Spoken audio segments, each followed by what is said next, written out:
Okay, so what do I actually mean by the sound of Christmas? Well, as we know, in the beginning, God proclaimed, and it's with that proclamation of that sound that it goes out. You know, there's that verse where it says that life and death is in your mouth. So sound goes out.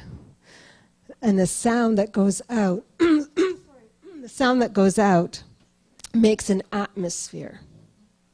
So, let's take a look. Oh. Uh-oh. This fell. Does that mean Okay, good. All right. Oh, good. Okay. So the sound of Christmas. So what sound knowledge is to be gained? What sound of expectation of the miraculous energizes the atmosphere?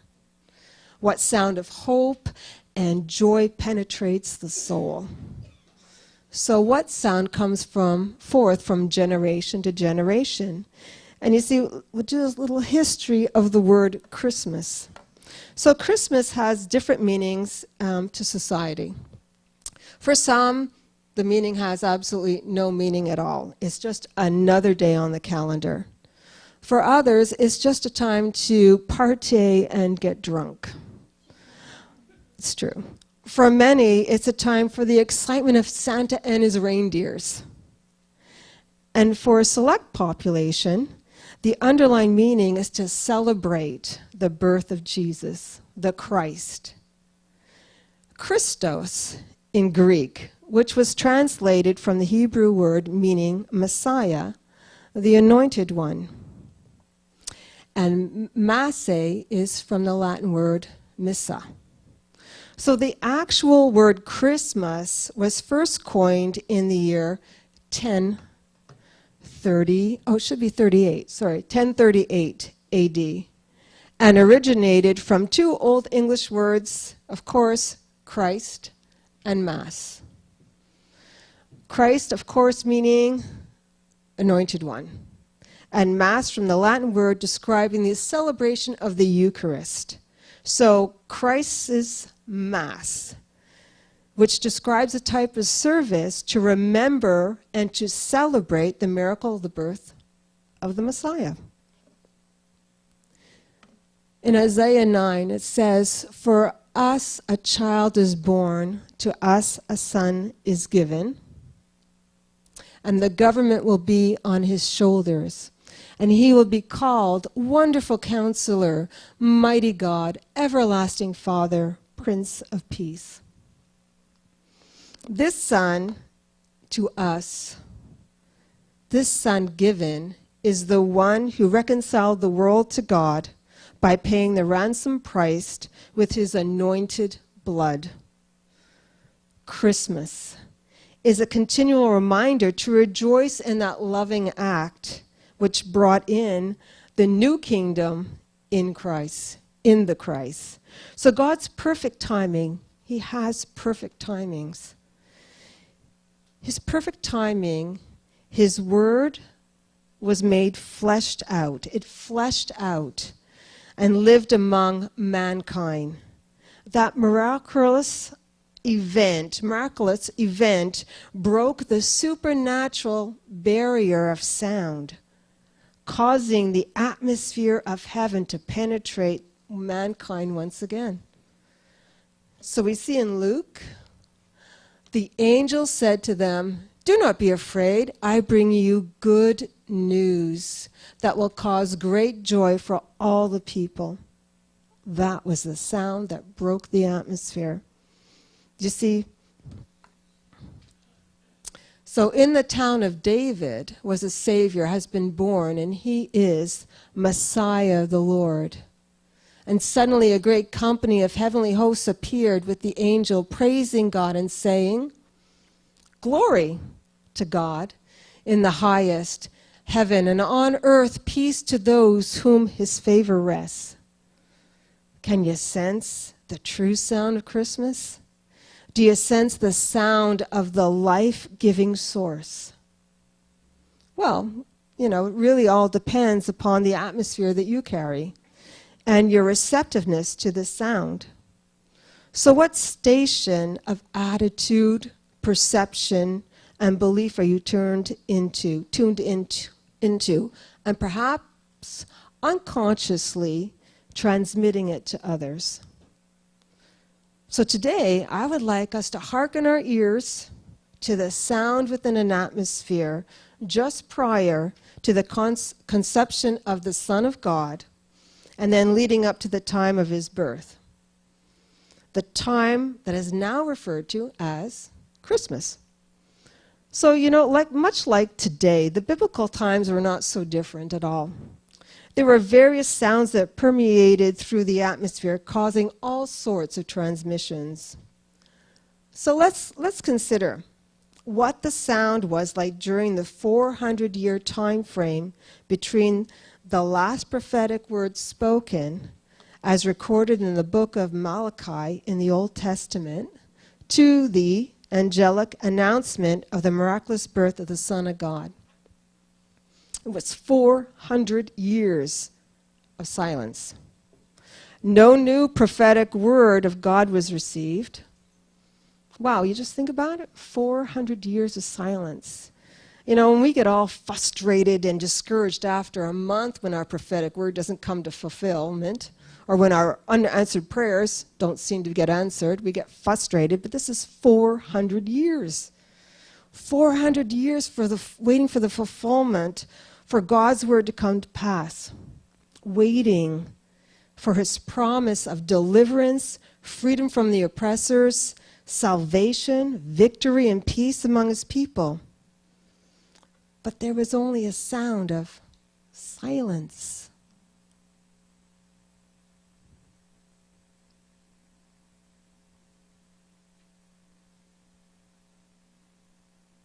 Year after year, century after century, people die, people are born, rulers come and go, wars are waged on, the tyranny of slavery continues, unrighteousness and evil seems to overrule. Life goes on. Waiting goes on.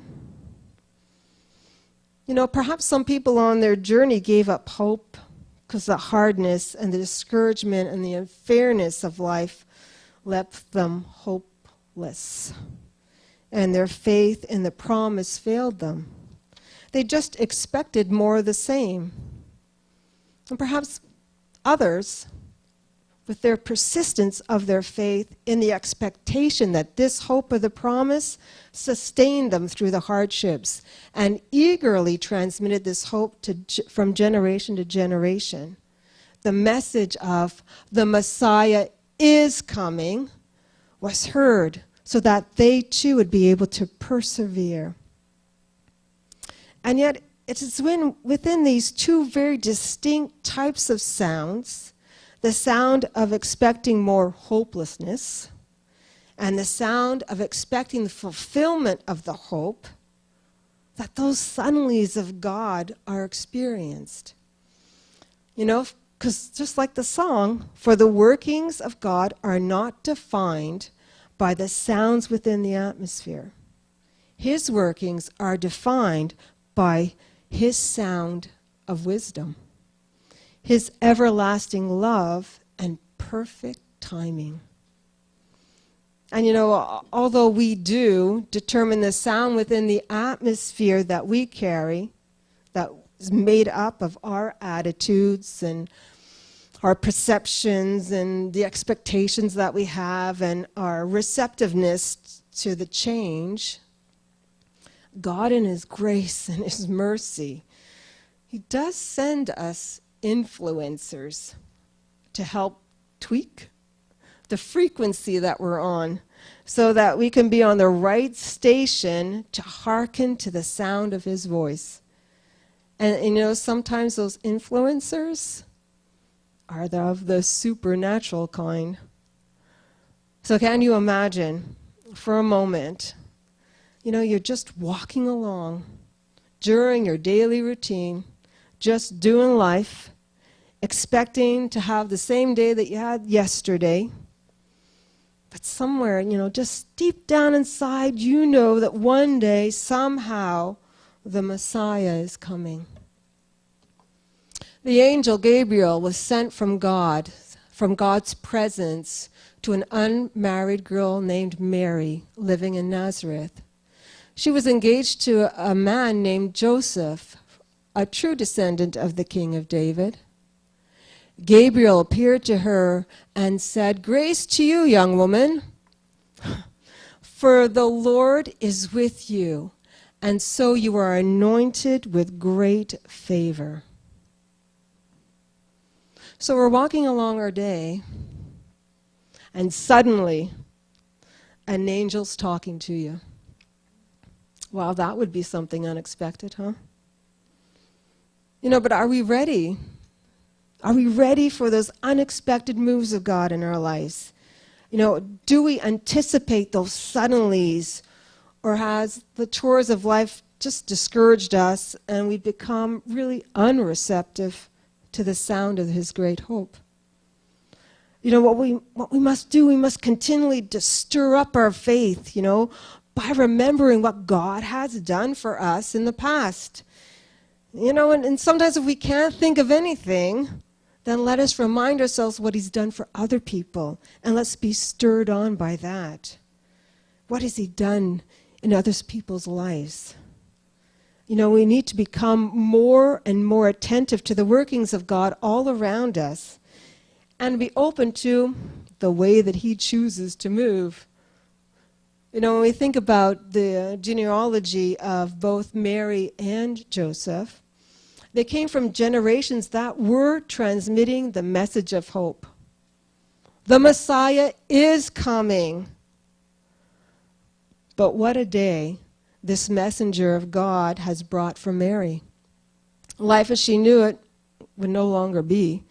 Her life would change completely. Her faith-filled expectation of the Messiah is coming would soon be fulfilled.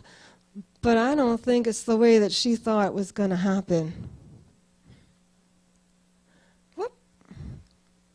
Mary was deeply troubled over the words of the angel and bewildered over what this may mean for her. But the angel reassured her in saying, "Don't yield to your fear, Mary, for the Lord has found delight in you and has chosen to surprise you with a wonderful gift. You will become pregnant with a baby boy, and you are to name him Jesus. He will be supreme and will be known as the Son of the Highest. And the Lord God will enthrone him as a king on his ancestors David's throne. He will reign as the king of Israel forever. His reign will have no limit." Mary said, "But how can this happen? How could this happen? I'm still a virgin." Gabriel answered, "The Spirit of the holiness will fall upon you, and Almighty God will spread his shadow of power over you in a cloud of glory." Yeah. This is why the child born to you will be holy, and he will be called the Son of God. Yeah. We all have thoughts and dreams about which way God is going to fulfill the promises in our lives. We've all thought about it. We've had dreams about this is what's going to happen.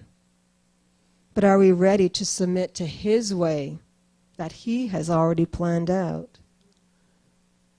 To be like Mary, who said, "I am the Lord's servant. May your word be fulfilled."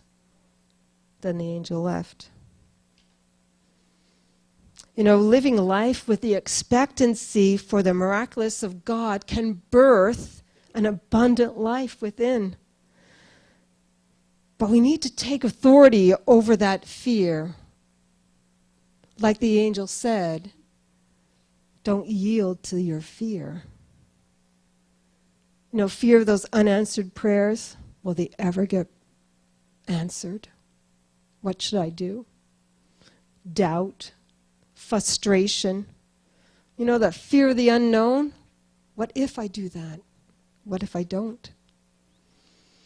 We need to not allow ourselves to be yielded to fear, to hopelessness, but be yielded to the person of hope. So the question is, do our lives cultivate an atmosphere for the miraculous? Now I'm going to tell you a story about the miraculous in our lives. Now I don't know if you'll believe it, but that all depends on how you see God as the miracle worker. So my family and I went to a retreat up north. And in this retreat, it was late fall, but there was a swimming pool outside. So we all decided to go swimming, and my sister Pat is under my care, and so I was helping her be prepared to go swimming. And before my dad passed away, he had given Pat, my sister Pat, a necklace which had a cross on it. And so it was very precious to her because it was the last thing my dad had given her, our dad. So anyway, she wore it, and I said, no, you got to take that off before you go in the pool. So I take it off, and we place it within her house coat. And then she went swimming, and time went on. She put it back on, and everything was fine. And then I got really, really sick. I was so sick that I just going to say I spent my time in the bathroom all the time. Yeah, it was really bad. And so the next day, when everybody else woke up, I said, I'm going home. I just have to go home. So just being so sick, I didn't really care about anything. And I said, just pack your bags, let's go, we're going. And so by the time we got home, she realized that she had left the cross, the necklace, in the retreat. And I felt really, really bad. I felt that it was my fault because I didn't pay attention, and I was so sick, but I didn't pay attention. I should have asked her all these questions, but I didn't, and so I felt really bad. And I knew what it meant to her. So, and nobody was there. Nobody could go get it, so that was it. So, and I felt horrible. So I asked God. I said, God, would you please send your angels. Please send your angels to go and get this necklace. Please send your angels to get it and to bring it back and to put it in a place where we're going to see it. So I did that. And every day, looking, nothing. Every day, looking, nothing. I prayed that twice. And then I'm there in the washroom. And I'm getting ready for work, and my eye catches something. We had shelves, and this was the top shelf. My eye caught something, and I looked over, and my gosh, the miraculous. There was the necklace. Yeah, it's a wow. It's a really big wow. It is like a total amazing, total wow. Yeah. So here it is, right on top of the shelf, and I'm looking around, and I believed it, but I didn't believe it. I believed it, and I didn't believe it. And then, you know how your mind, you start reasoning things? Well, maybe it wasn't there after all, but wait a minute. I was the one who took it off of her. Maybe she didn't forget it, but yeah, I looked, and I searched everywhere, in her clothes and everything, and her luggage, and it wasn't there. I know it wasn't there. Thank you, God! It's just totally, it's one of those things where, poof, it blows your mind. But God is good. Amen. Yeah, she's going to go on with the story. But the thing is that it was there. It was there. And it's just totally amazing. And, there's like dust was everywhere. But when we picked that up, it was fine. It is just amazing. So that's the story of the miraculous. Isn't that awesome? How God does those things for you. Amen? Yeah. Amen. All right. So, the miraculous does happen. And we are to be looking out for those miraculous things of God, because God does move. Because we are we not, to be the faith-filled ones who transmit encouraging words to those who seek our counsel, that nothing will be impossible to God. So I'm transmitting these words to my sister, that, yeah, we've prayed, and we're just going to continue to pray for those angels to go and get that. Isn't that awesome? So through God's great wisdom, human expectations and perceptions have been changed. He is, after all, in the change business, is he not? Yeah.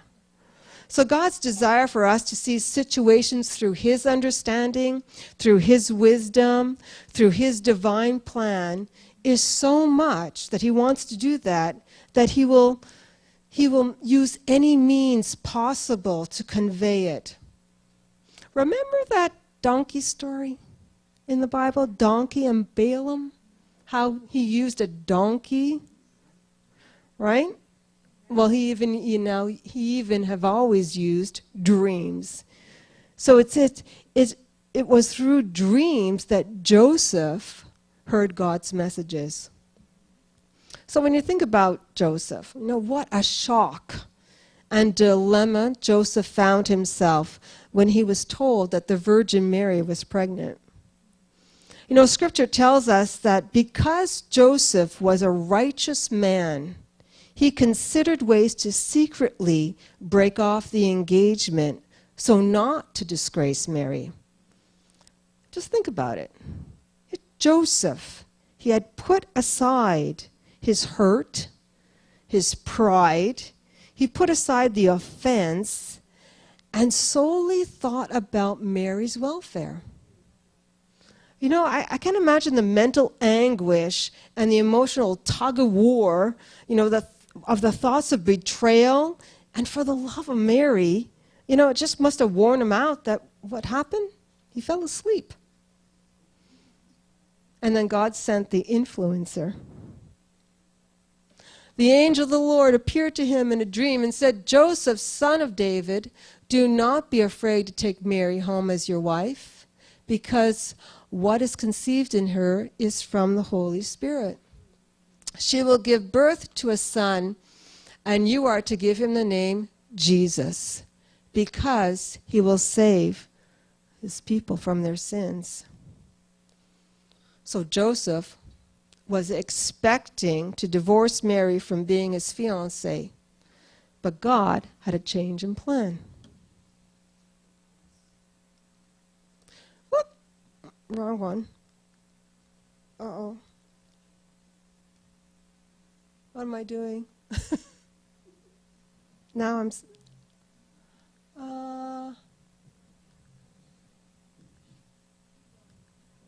Am I here?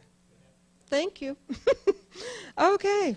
So, God had a change in plan. What happened? When Joseph woke up, he did what the angel of the Lord had commanded him and took Mary home as his wife. So talk about the receptiveness to the sound of God's plan of Christmas. Joseph didn't and go, "I'm really not sure if that was you, God, talking to me in my dream. I must have ate too much matzah tonight. Or you know what, I think I better go back and pray more, or in this case, sleep more." No, that's not what he did. As soon as he woke up, he went right away and he obeyed. Okay. There we go. He obeyed. That's what he did. Are we faithful to God and willing to follow his lead, even if it's contrary to our perspective on things? Like his perspective was, I'm going to divorce her. But God changed his perspective. He changed it. Are we able to allow him to change our perspective, even if it's against our traditions and our culture?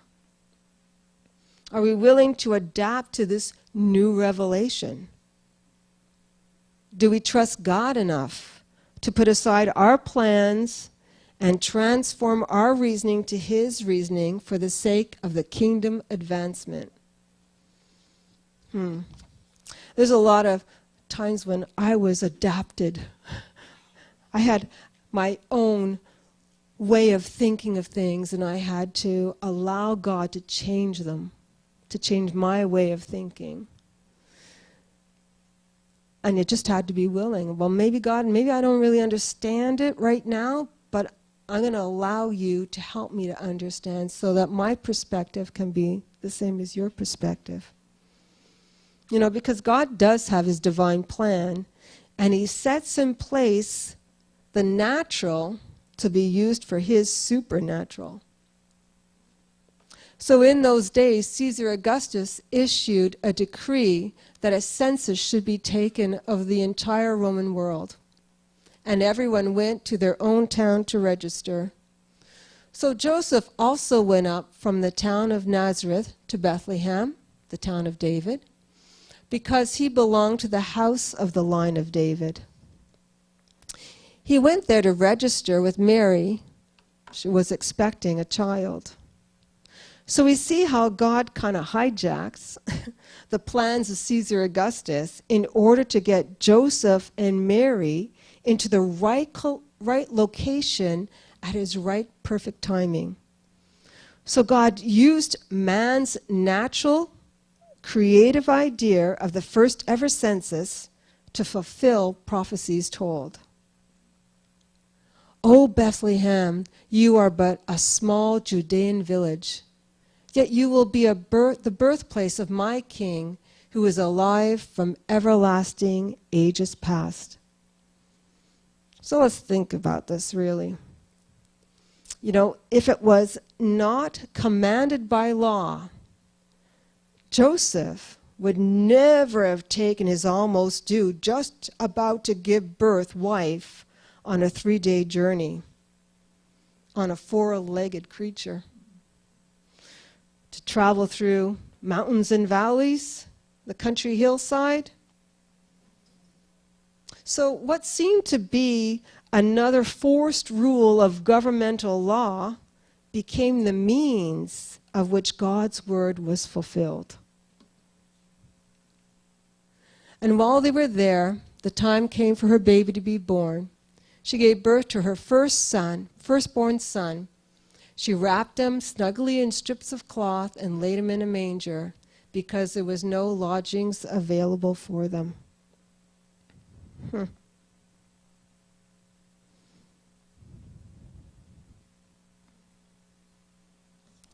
don't think I have the right one. This is the one I want, actually.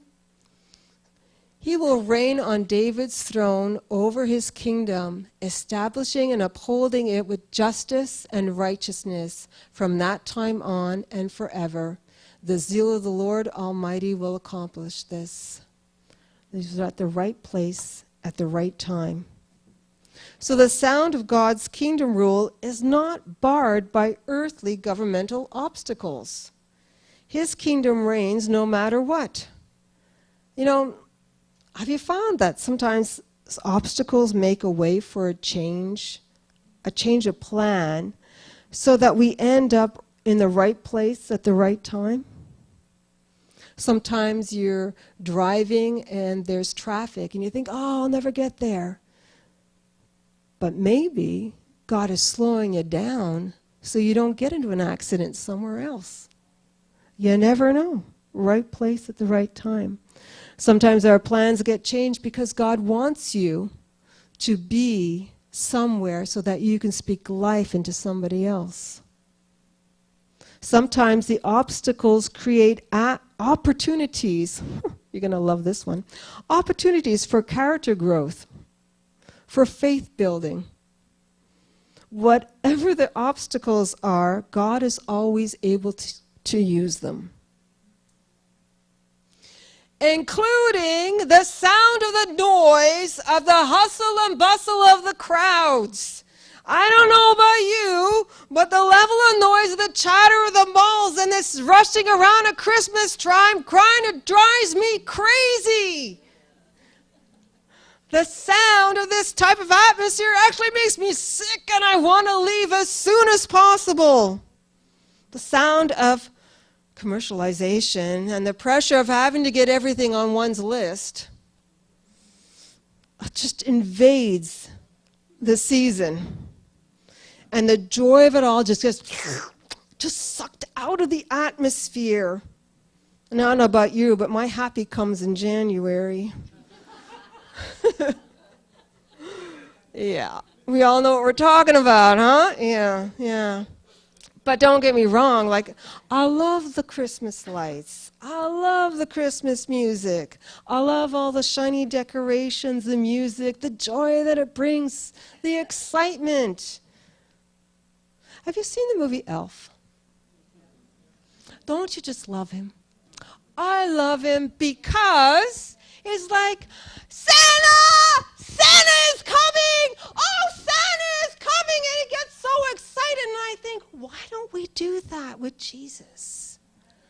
Why don't we get all excited and go, yeah, Jesus! Yeah, look what you've done in my life, Jesus! You're so great, Jesus! Jesus is coming back! Yay, yay! Come on now. Yeah. Why are we not anticipating, being excited about the eternal and the spiritual gifts that he gives? Instead of candy cane spaghetti, candy cane and maple syrup pie, candy cane and gumdrop cereal. Why don't we think about the delightful foods at his banqueting table? Oh, yummy, yummy. Overflowing, never-ending supplies of the great gifts that God gives us, of his great promises, of the great sweetness of his word. Yum. So what kind of sound of atmosphere are we unconsciously transmitting to others? Are we just going along with the sound of the crowds? Are we transmitting heaven coming down to earth? You know, I can't imagine what it was like in Bethlehem during the time of the census, you know, with all the movement and the chattering of the millions of people traveling from a place to place, hurrying to try and find lodgings for the night. Can you sense that? You know, but amongst the sound of confusion and restlessness and the frustration is the entrance of the sound of the miracle, the Christ, the eternal sound of heaven's atmosphere bringing peace and love. And while they were there, the time came for her baby to be born. She gave birth to her firstborn son. She wrapped him snugly in strips of cloth and laid him in a manger because there was no lodging available for them. The sound of the word born into mankind does not depend on the location, whether it's the Ritz Hotel or a stinky stable. It doesn't depend upon how well we're dressed or how much money we have. The sound of the word comes to those whose hearts are open to receive this sound and whose soul is tired of the lack that's within. You know, upon hearing the sound of the good news, the shepherds knew that there was more to be sought after, and they were eager to search for it and to seek after it. When the choir of angels disappeared back to heaven, the shepherds said to one another, "Let's go! Let's hurry to find this word that is born in Bethlehem and see for ourselves what the Lord has revealed to us." You know, The birth of Christ is an eternal gift from Father God. But like all gifts, one is required to receive it, to open it up, to enjoy its splendor. The more it's unwrapped, the more there is to be found. This truly is a gift that keeps on giving. And this gift is meant to be shared, not to be kept for oneself. It is to be purposefully transmitted, broadcasted to others, testifying of our personal experience of the love of God within us. Upon seeing this miraculous sign, the shepherds recounted what had just happened. Everyone who heard the shepherd's story was astonished by what they were told. How do we stir ourselves up like that? To have anticipation, to say, let's go and see, and once we've seen it, to recount that to others with the same exhilaration, the same first-time love. How do we stir ourselves to keep our ears tuned to the right channel of the eternal sound and transmit the celebration of the sound of the miracle, the birth of the Messiah, Christ's Mass, throughout the year? How do we tune our ears? We need to celebrate the joyous event of Christ. Celebrate it. To have faith in the hope when things are getting hard, just to hang on, to know that no matter what, hope is there. To be expectant of God. Expect Him working in your lives. Don't go without a day without expecting Him to move, because He does. To be willing to submit to His plan. To be willing to say, well, this is the way that I thought, but God says, no, that's not the way. This is the way. Go here. And we need to take authority. Take authority over fear in all the 100 zillion ways that it comes in. Create the atmosphere for the miraculous. Create it. Expect it to happen. Pray for it. The willing spirit. Go where He says go. When He says something, obey it.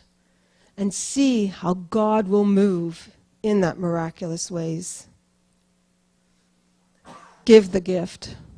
We're not supposed to keep the gift ourselves. We're supposed to give it to others, to express it to others.